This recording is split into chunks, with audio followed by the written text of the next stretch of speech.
말라기 2장 1절에서 16절 말씀입니다.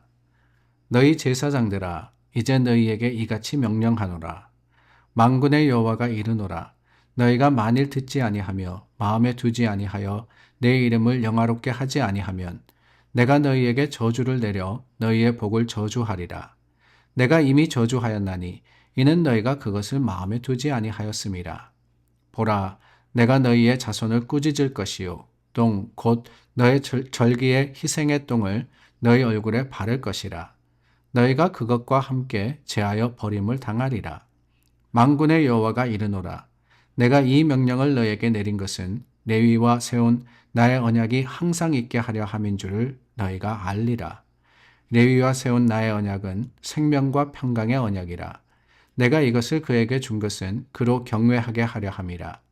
그가 나를 경외하고 내 이름을 두려워하였으며 그의 입에는 진리의 법이 있었고 그의 입술에는 불의함이 없었으며 그가 화평함과 정직함으로 나와 동행하며 많은 사람을 돌이켜 죄악에서 떠나게 하였느니라. 제사장의 입술은 지식을 지켜야 하겠고 사람들은 그의 입에서 율법을 구하게 되어야 할 것이니 제사장은 만군의 여호와의 사자가 됨이거늘 너희는 옳은 길에서 떠나 많은 사람을 율법에 거스르게 하는도다. 나 만군의 여호와가 이르노니 너희가 레윗의 언약을 깨뜨렸느니라. 너희가 내 길을 지키지 아니하고 율법을 행할 때에 사람에게 치우치게 하였으므로 나도 너희로 하여금 모든 백성 앞에서 멸시와 천대를 당하게 하였느니라 하시니라. 우리는 한 아버지를 가지지 아니하였느냐? 하나님께서 지으신 바가 아니냐? 어찌하여 우리 각 사람이 자기 형제에게 거짓을 행하여 우리 조상들의 언약을 욕되게 하느냐? 유다는 거짓을 행하였고 이스라엘과 예루살렘 중에서는 가증한 일을 행하였으며 유다는 여호와께서 사랑하시는 그 성결을 욕되게 하여 이방신의 딸과 결혼하였으니 이 일을 행하는 사람에게 속한 자는 깨는 자나 응답하는 자는 물론이요 만군의 여호와께 제사를 드리는 자도 여호와께서 야곱의 장막 가운데에서 끊어버리시리라. 너희가 이런 일도 행하나니 곧 눈물과 울음과 탄식으로 여호와의 제단을 가리게 하는도다. 그러므로 여호와께서 다시는 너희의 봉헌물을 돌아보지도 아니하시며 그것을 너희 손에서 기꺼이 받지도 아니하시거늘 너희는 이르기를 어찌 됨이니이까 하는도다. 이는 너와 내가 어려서 맞이한 아내 사이에 여호와께서 증인이 되시기 때문이라. 그는 내 짝이요 너와 서약한 아내로되 내가 그에게 거짓을 행하였도다. 그에게는 영이 충만하였으나 오직 하나를 만들지 아니하셨느냐? 어찌하여 하나만 만드셨느냐? 이는 경건한 자손을 얻고자 하심이라. 그러므로 내 심령을 삼가 지켜 어려서 맞이한 아내에게 거짓을 행하지 말지니라. 이스라엘의 하나님 여호와가 이르노니 나는 이혼하는 것과 옷으로 학대를 가리는 자를 미워하노라. 만군의 여호와의 말이니라. 그러므로 너희 심령을 삼가 지켜 거짓을 행하지 말지니라. 오늘 저희가 나눈 2장 말씀에는 반복되어서 나오는 한 가지의 표현이 있습니다. 4절과 5절 그리고 8절 말씀에 나오는데요. 4절에 보니까 레위와 세운 나의 언약이라는 표현이 있고요. 5절 말씀에 가서도 레위와 세운 나의 언약이라는 말씀이 있습니다. 그리고 8절 말씀에는 레위의 언약이라고 같은 표현으로 우리에게 말씀하고 계십니다. 레위와 세운 언약, 레위의 언약이라고 불리는 바로 이 언약이 도대체 뭘까? 언약이라는 것은 우리가 잘 알고 있습니다. 약속인데요. 쌍방이 함께 이 조건을 걸고 하는 것이 언약입니다. 하나님께서 이스라엘과 언약을 맺으셨다라고 할 때는 하나님이 이스라엘 백성과 함께 하시겠다. 그리고 그 이스라엘 백성에게 율례와 규례를 주셔서 하나님이 함께 하시도록 이렇게 해라라고 하는 말씀을 주신 것입니다. 그렇다면은 레위의 언약 그랬는데요. 이 레위의 언약이 도대체 뭘까? 레위는 야곱의 12아들 중에 셋째였습니다. 그런데 그 12아들 중에 조금 특별한 것은 하나님께서 택하셔서 하나님의 소유 삼은 지파였습니다. 그러니까 다른 지파들은 다 각자 나름대로 자신이 참 주어진 것을 가지고 그것을 누리며 살아가는데, 레위 지파만은 하나님께 속했기 때문에 하나님께서 그들을 책임지시고 그들은 하나님만 바라고 하나님만 의지하여서 살아가라 라고 하신 그런 지파였습니다. 부르셔서 하나님의 일을 맡기셨기 때문에 그래요. 그래서 이 레위 지파는 제사장으로 하나님을 예배하는 일에 쓰임을 받았고, 뿐만 아니라 그 지파 사람들이 성전을 위해서 섬기고 수고함으로써 하나님께 영광을 돌려드렸습니다.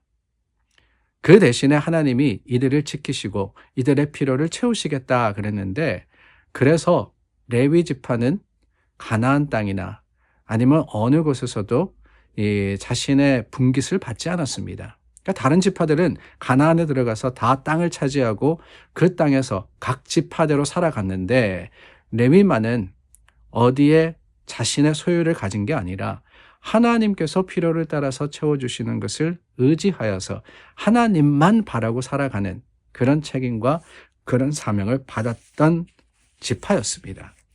근데 그 지파와 하나님이 세운 언약이 있다라고 했는데, 그게 뭐냐, 어떤 언약이냐, 다름이 아닙니다. 하나님께서 4절 말씀에 보니까 항상 있게 하려 한다라는 말씀을 하세요. 그러니까 레위 지파와 세운 언약, 그 레위와 세운 언약은 영원한 언약이다라고 하는 것이지요.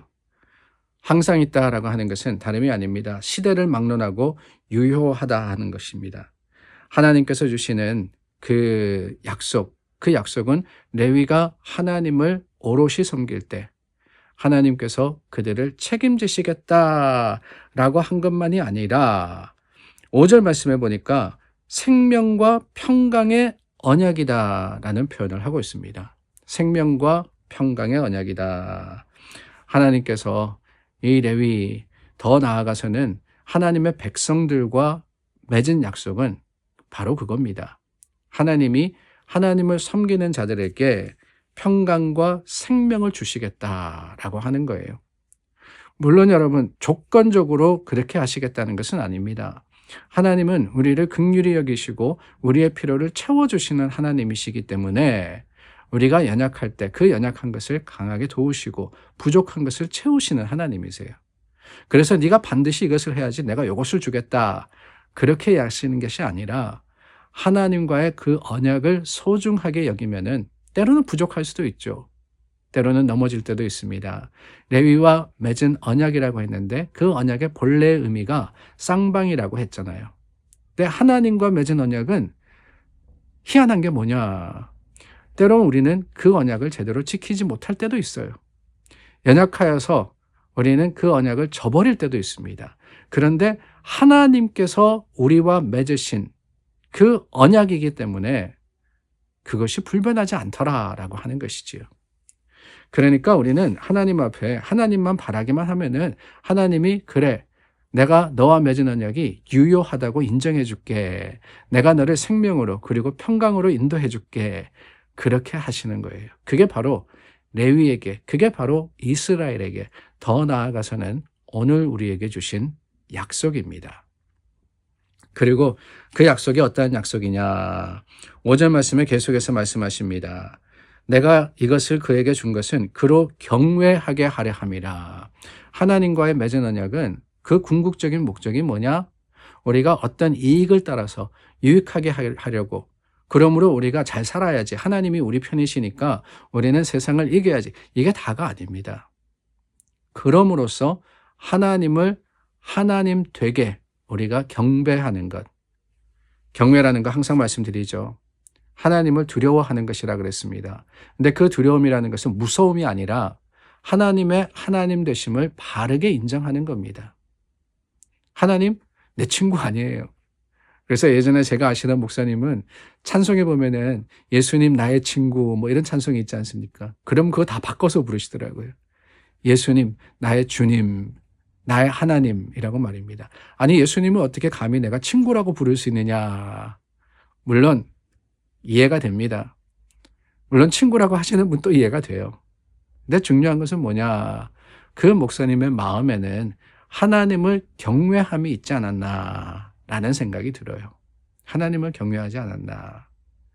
하나님이 우리에게 주신 언약은 하나님의 하나님 되심을 선포하는 겁니다. 하나님이 이렇게 하시겠다. 하나님의 능력과 그 권위를 우리가 인정하도록 주신 말씀과 언약이라는 사실을 우리는 기억해야 하는 것이지요. 그리고 6절 말씀해 보니까 그의 입에는 진리의 법이 있고 입술에는 불의함이 없다라고 하셨습니다. 하나님의 말씀은 변함이 없으십니다. 하나님의 말씀은 그 말씀에 유효 기간이 있어서 언젠가 expire 되는 것이 아닙니다. 하나님의 말씀은요, 진리의 말씀이자 영원한 말씀입니다. 그러니까 하나님의 언약, 그 주신 언약은 바르다라고 하는 거예요. 우리가 생각하기에 그렇지 않습니까? 어떤 컨트랙트를 맺을 때, 우리가 계약을 할 때 꼼꼼히 따집니다.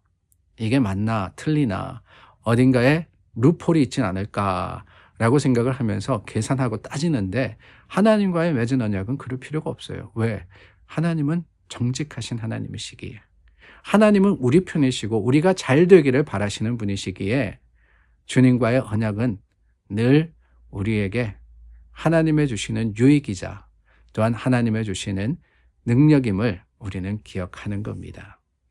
그 언약이 레위에게만 주어졌을까요? 아니죠. 오늘 저와 여러분들에게도 하나님은 이 약속이 유효하다라고 선포하십니다.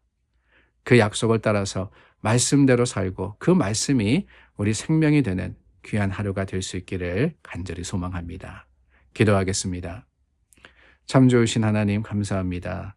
하나님의 말씀 그 선포가 우리에게 주신 언약인 줄 알아서 우리가 다시 한번 굳게 붙듭니다.